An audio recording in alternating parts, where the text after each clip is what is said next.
I actually ordered this laptop once, then canceled the order, and a few weeks later I got lucky and picked it up for 2 grand. 2000 for an RTX 5080 laptop with an OLED screen. That's a steal, absolute beast for that price. Howdy y'all, today I've got something that looks nothing like my usual MacBook world. The HP Omen Max 16 5080 glacier white color. For the last few years I've been living in that Apple universe with my 16-inch 2021 MacBook Pro Max, so I decided to step into the world of Windows again. But this time I wanted something powerful enough to play and work, edit my videos, you name it, without looking like it belongs at a teenage Fortnite party. Inside, you get the laptop itself, a massive power brick, and I mean, if a hurricane hits, you could probably anchor your house with it. A few pieces of paper that 99% of people will throw back in the box. Clean and straightforward, just like I like it. This glacier white color is gorgeous. Most gaming laptops looks like someone glued Christmas lights to a tank. This one, it actually looks calm. You can take it to a client meeting and no one's going to say, "You're a gamer, huh?" It's sleek, minimal. The white doesn't pick up fingerprints. The little Omen logo is subtle. I'd say design 5 out of 5. It just has this grown-up clean vibe. Finally, a gaming laptop that doesn't look like a carnival. The body feels solid. No weird gaps, no rattles. The one thing you will notice is the screen flex. If you bump your table, the screen does a little wobble dance. It's not catastrophic, it just doesn't have that brick wall hinge feel you get on MacBook. But overall it feels like it's made to last. You pick it up, it doesn't twist, it doesn't crack. For a powerful 16-inch gaming laptop, this is a good balance between being thin and sturdy. Coming from a MacBook keyboard, this one is just okay, not terrible, but it won't change your life either. The case have this painted design, like someone's in HP's design team thought, what if we made it look like a stickers? Terrible decision. Typing experience, travel is decent, feedback is softer, and the deck has a bit of flex if you push it hard in the middle. You've got a full numpad here for spreadsheets, shortcuts, it's fantastic. One gripe here is tiny arrow keys, almost comically small. They are a crime against humanity. You know what's genius and what's a real deal breaker? Most of the ports are on the back. Thank you. No cables sticking out on the sides like a plate of spaghetti. It keeps your desk neat, and for someone like me who likes order, that's a big plus. On the back, where most of the heavy lifting happens, you've got power connector, Ethernet for stable internet, HDMI 2.1, and a single USB-A port. On the left side, 2 USB-C Thunderbolt 4 charging support, 3.5 combo jack for headphones or headset. On the right side, there is just one more USB-A port for mouse. The trackpad does the job. It's accurate, it's smooth enough, but let's be real. If you're used to Apple's glass trackpad, nothing compares. I use a mouse anyway.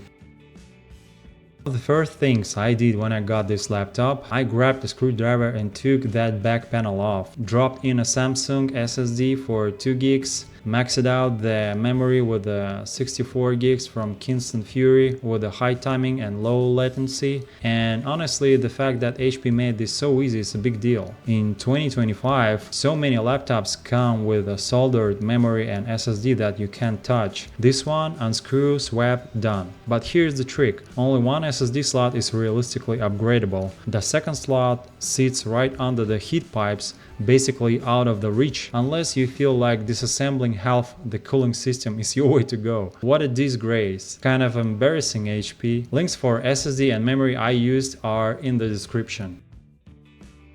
Let's talk about the performance. This laptop, in my opinion, is an absolute beast with the Intel Core Ultra 9 with the RTX 5080 up to 175 watts and with additionally installed 64 gigs of RAM. However, it doesn't impact on your gaming performance. I installed it just for my daily working tasks. Anyway, I played few games, one of them Chivalry 2. I maxed out settings on my external OLED monitor from LG and I've got around 140 FPS rock solid with a 2K and around over 100 with a 4K. I also launched Call of Duty Modern Warfare 3, maxed settings, well over 140 FPS with 2K, smooth as butter. I'm not going to waste your time guys with the synthetic benchmarks. You can find those online. What I want to share is my actual gaming experience. No stuttering, no drops, just maxed out settings and a very smooth ride. And it's not just games. If you work with video editing, this GPU will make you smile. Even with my external monitor, my video editing workflow became noticeably smoother compared to my old MacBook Pro M1 Max 2021. This laptop just tears through demanding tasks.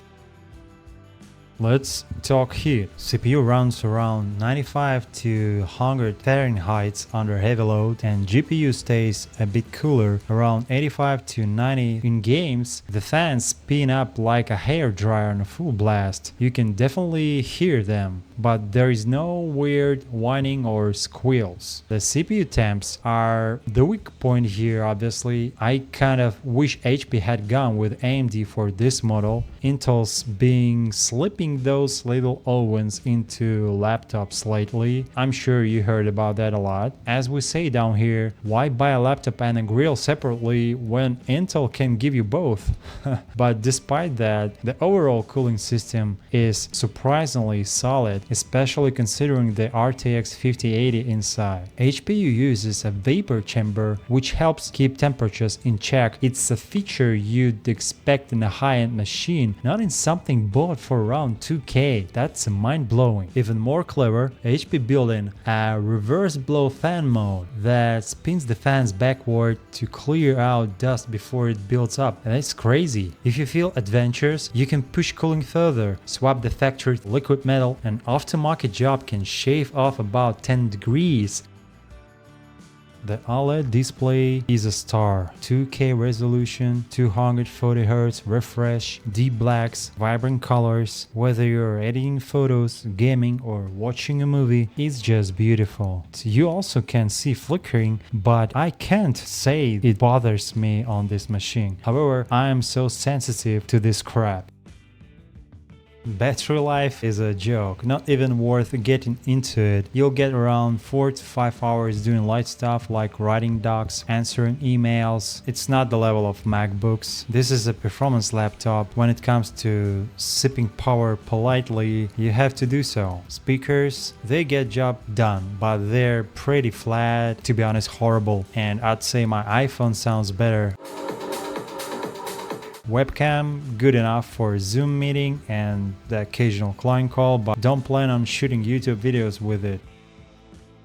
So my final thoughts here. I paid $2,000 before tax. For this price, you've got RTX 5080, OLED screen, upgradable memory, upgradable SSD. That's a seriously good deal in 2025. Who is this laptop for? Obviously gamers who want top tier performance, creators who work with Windows tools and need GPU horsepower, people who actually want to upgrade their machine over time. Who should skip it? Folks who want something whisper quiet and featherlight, people who flinch at fan noise or heat vents, and maybe die-hard MacBook users who can't live without a perfect trackpad. So that's my take on the HP Omen Max 16. Tell me in the comments, would you trade a MacBook for a machine like this, or are you staying in the Apple ecosystem? See you later. Cheers.